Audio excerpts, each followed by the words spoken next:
আগামী শিক্ষাবর্ষ থেকে সরকার চতুর্থ শ্রেণী থেকে খেলাধুলা বাধ্যতামূলক করতে যাচ্ছে বলে জানিয়েছেন যুব ও ক্রীড়া প্রতিমন্ত্রী মোহাম্মদ আমিনুল হক। তিনি বলেন, শিক্ষা মন্ত্রণালয়ের সঙ্গে ক্রীড়া মন্ত্রণালয়ের মৌখিক আলোচনা হয়েছে।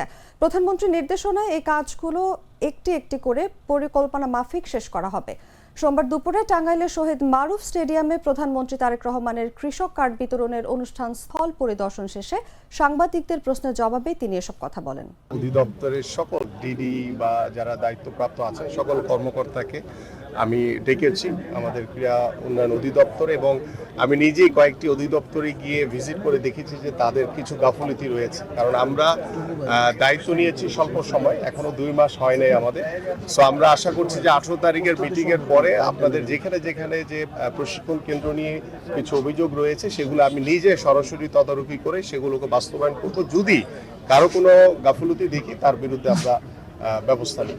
আমরা 18 তারিখ আমাদের সারা বাংলাদেশের সকল ডিডি এবং জেলা পর্যায়ে যারা কর্মকর্তা রয়েছে সকলকে ডেকেছে, এবং আমাদের ঢাকার যে সেন্ট্রালি যারা যুব উন্নয়ন অধিদপ্তরের যারা রয়েছে তাদেরকেও ডেকেছে, এবং ডেকে আমি মিটিং করে সারা বাংলাদেশে যে প্রশিক্ষণগুলো দেওয়া হয় সেগুলো যাতে সঠিকভাবে, বিশেষ করে ফ্রিল্যান্সিং, আমাদের কেয়ার গিভারের কিছু প্রশিক্ষণ রয়েছে, আমাদের ভাষাগত কিছু প্রশিক্ষণ রয়েছে, আমাদের